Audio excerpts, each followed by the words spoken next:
ഒരു നന്മ പറഞ്ഞു കഴിഞ്ഞാൽ അത് നല്ല കാര്യമാണെന്ന് മനസ്സിലായാൽ ചെയ്യാനുള്ള ഒരു മനസ്സുണ്ടാകണം. അപ്പൊ മത്സരം നടക്കുന്നു, ഇലക്ഷൻ കഴിഞ്ഞു, എന്തൊക്കെയായിരുന്നു ബദറും മുഹദും ഹന്തക്കും ഹൈബറൊക്കെ.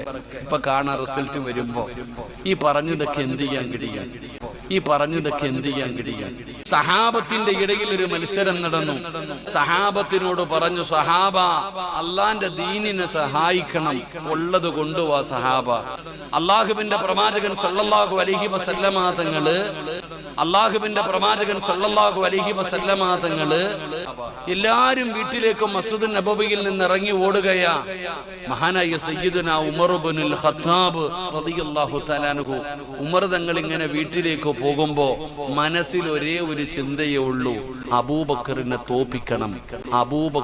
തോപ്പിക്കണം. ആലോചിക്കേണ്ടത് എവിടെയാ? പള്ളിയിലെ ഇലക്ഷൻ അല്ല, തെരഞ്ഞെടുപ്പിനല്ല. എന്ത് നന്മ പറഞ്ഞാലും ഈ ചങ്ങാതിയാണ് എന്നും വിജയിക്കുന്നത്. അബൂബക്കർ തങ്ങളെ എനിക്ക് ഒരിക്കലെങ്കിലും ഒന്ന് പരാജയപ്പെടുത്തണം. ഉമർ തങ്ങളുടെ മനസ്സിന്റെ ഉള്ളിലെ ചിന്ത ഇതാ. കാരണം എന്തു പറഞ്ഞാലും അബൂബക്കർ തങ്ങളെ ഒന്നാമൻ. ഒരിക്കൽ നബി തങ്ങൾ സുബഹി നമസ്കാരം കഴിഞ്ഞിട്ട് പള്ളിക്കകത്തിരുന്നു കൊണ്ട് ചോദിച്ചു, സ്വഹാബ ഇന്ന് നോമ്പ് പിടിച്ച ആരെങ്കിലും ഉണ്ടോ? അബൂബക്കർ റളിയല്ലാഹു തആല എഴുന്നേറ്റ് നിന്നിട്ട് പറയുന്നു, നബിയെ എനിക്കിന്ന് നോമ്പാ നബിയെ. ഇന്ന് ജനാസയിൽ പങ്കെടുത്ത ആരെങ്കിലും ഉണ്ടോ? ഞാനുണ്ട് നബിയെ. ഇന്ന് സദക്ക കൊടുത്ത ആരെങ്കിലും ഉണ്ടോ? ഞാനുണ്ട് നബിയെ. എന്തു പറഞ്ഞാലും അബൂബക്കർ തങ്ങളെ ഇന്ന് ഒന്നാമൻ. അതുകൊണ്ടാണ് ഉമറിനൊന്ന് പരാജയപ്പെടുത്തണമെന്ന് തോന്നിയത്. നേരെ വീട്ടിൽ ചെന്നു, തന്റെ സമ്പാദ്യം മുഴുവനും 2 വിഹിതമായി മാറ്റിവെച്ചു. തന്റെ സമ്പാദ്യത്തിന്റെ പകുതി കൊണ്ടുവന്ന് നബിതങ്ങളുടെ മുമ്പിൽ വെച്ചു കൊടുത്തു. തന്റെ സമ്പത്തിന്റെ നേറു പകുതി എടുത്ത് ഇലാ ഹദ്റത്തി റസൂലില്ലാ നബിതങ്ങളുടെ മുമ്പിലേക്ക് വന്നു. ഇതാ നബിയെ, എന്റെ സമ്പത്തിന്റെ പകുതി. നബിതങ്ങൾ ഉമർ തങ്ങൾക്ക് വേണ്ടി ദുആ ചെയ്തു. അള്ളാന്റെ റസൂലിന് സന്തോഷമായി. അങ്ങനെ ഓരോ സ്വഹാബികളും അവരവരുടെ കയ്യിലുള്ളത് കൊണ്ടുവന്ന് കൊടുക്കുന്നുണ്ട്.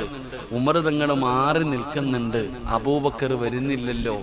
അങ്ങനെ നോക്കിയിരിക്കുമ്പോ ഏറ്റവും അവസാനം അബൂബക്കർ സിദ്ദീഖ് റളിയല്ലാഹു തആല അൻഹു ഒരു ചെറിയ പൊതിയുമായിട്ട് വരുന്നുണ്ട്. ഉമർ തങ്ങൾക്ക് സന്തോഷമായി. എന്റെ അത്ര എന്തായാലും ഇല്ല. റസൂൽ സല്ലല്ലാഹു അലൈഹി വസല്ലമ തങ്ങളുടെ മുമ്പിലേക്ക് അബൂബക്കർ സിദ്ദീഖ് തങ്ങൾ ആ ചെറിയ പൊതി കൊണ്ടുവന്ന് വെച്ചു കൊടുത്തു. നബി തങ്ങൾ ചോദിച്ചു, അബൂബക്കറെ ഇനി വീട്ടിൽ എന്തുണ്ട്? അല്ലാഹും അവന്റെ പ്രവാചകനുമുണ്ട് നബിയെ. സർവ്വതും കൊടുത്തു കളഞ്ഞു. ഇതായിരുന്നു അബൂബക്കർ തങ്ങൾ. ഇതാണ് അബൂബക്കർ സിദ്ദീഖ് തങ്ങള്. ഇതായിരുന്നു മത്സരം. എന്റെ പ്രിയപ്പെട്ടവരെ, സ്വഹാബത്തിന്റെ ഇടയിലുള്ള മത്സരം ഇതായിരുന്നു.